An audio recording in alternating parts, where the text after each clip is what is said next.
माननीय मुख्यमंत्री जी ने वित्तीय वर्ष 2025-26 के अनुमानित बजट 2,05,017 करोड़ रुपए का पेश किया, जो कि पिछले वर्ष के मुकाबले 13% अधिक बताया है। परंतु पिछले वर्ष के अनुमानित बजट 1,89,876 करोड़ रुपए के में केवल 7.9% बढ़ोतरी हुई है। अनुमानित बजट 2,05,017 करोड़ रुपए से पूंजीगत व्यय को जो विकास खर्च होता है केवल 16,164 करोड़ रुपए खर्च होंगे, जो कि केवल 7.88% है। उन्होंने कहा कि कृषि एवं कृषि से जुड़ी हुई अन्य सुविधाओं पर खर्च वित्तीय वर्ष 2024-25 में कुल बजट 11.52% से वित्तीय वर्ष 2025-26 में घटकर 10.67% रह जाएंगे।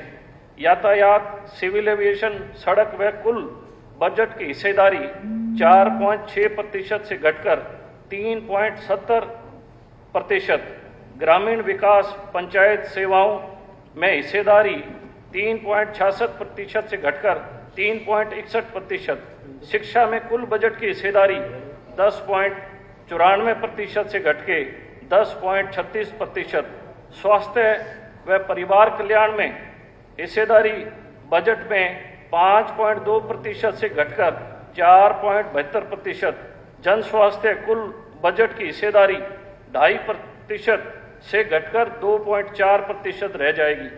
प्रदेश का सकल उद्योग पिछली बार 8% था, जो इस बार घटकर 7.6% रह जाएगा।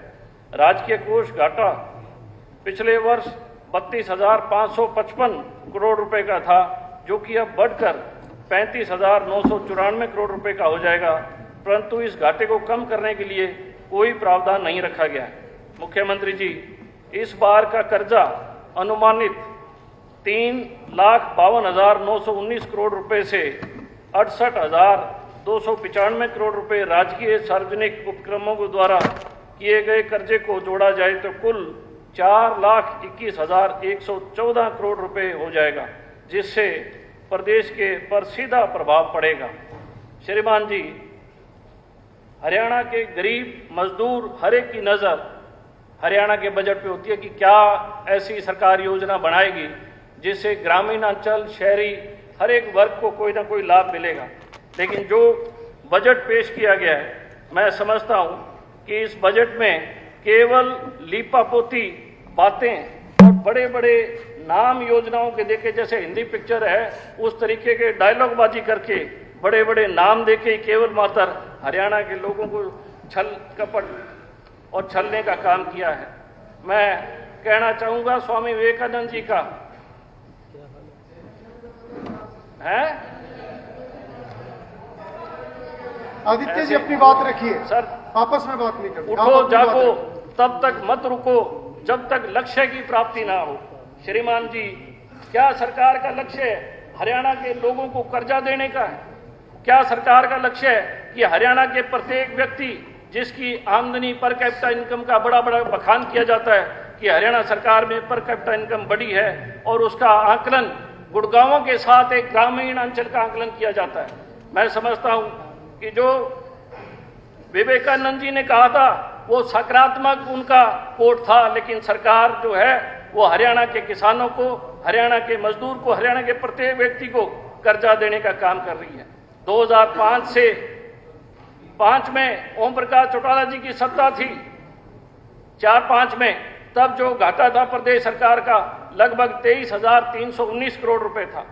2014-15 में जो सत्तासीन सरकार थी उस वक्त 70,913 करोड़ रुपए का लगभग घाटा था, और आज हम 4,21,000 करोड़ रुपए पे पहुंच गए।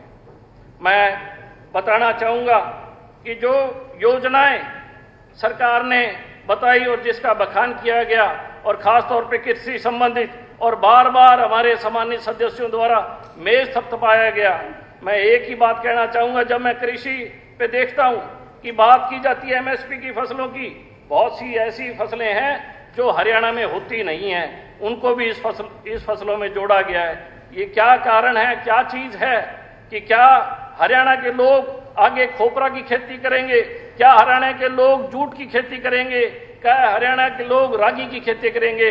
इनसे हरियाणा का कोई ताल्लुक नहीं है। इसका मतलब सरकार की मंशा जो है हरियाणा के किसानों को किसी तरीके से तहस नहस करने की। एक तरफ कहा जाता है कि हरियाणा सरकार जो है वो किसान जो है रीढ़ की हड्डी है, लेकिन उसके बावजूद किसानों की जो डीएपी खाद को लेके लाइनें लगती है, आज बिजली के बिलों की लाइनें लगती है, पोर्टल की सरकार, लेकिन आम जन हरियाणा का दुखी है।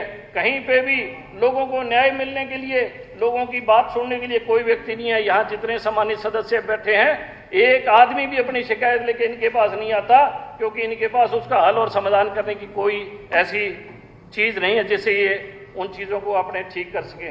नेशनल इंडेक्स में मैं कहना चाहूंगा कि जो हमारा नेशनल इंडेक्स है welfare ST SC BC and minorities में, हम 23वें स्थान पे हैं पूरे हिंदुस्तान के अंदर। हाउसिंग में अभी जो तालियां मारी गई, थपथपाया गया, हाउसिंग में हम 23वें स्थान पायदान पे हैं पूरे विश्व में, पूरे भारत में। और एनर्जी में जो हमारा जो रैंक है वो 16वां रैंक है। पंजाब सब्सिडी करता है फार्मर्स को एनर्जी में, हमारी सरकार कोई सहूलियत बिजली में नहीं दे रही, किसानों को, गरीब को कोई सहूलियत नहीं है। उसके साथ साथ हमारा जो रूरल डेवलपमेंट का इंडेक्स है, इसमें हम पूरे भारत में 15वें स्थान पे हैं। रोड एंड ब्रिजेस में हम पूरे भारत में 23वें स्थान पे हैं। क्या ये नरेंद्र मोदी जी का सपने को साकार करने की ओर हरियाणा अग्रसर हो रहा है? क्या नरेंद्र मोदी जी ने यही कहा था कि विश्व गुरु बनेगा, तो हरियाणा जो है उसका पायदान घटता क्यों जा रहा है? इसके साथ साथ मैं बताना चाहूंगा, कानून व्यवस्था के लिए हर आज सदस्य ने बताया, मैं एक घटना बताना चाहूंगा। अभी जब सेशन काल खत्म हुआ 10 तारीख का, मैं जा रहा था, तो रोड रेज का मामला मेरे साथ खुद घटित हुआ पंचकुला के अंदर, और मैंने फौरी तौर पे वीडियो बना के एसपी डीसीपी पंचकुला के पास भेजा।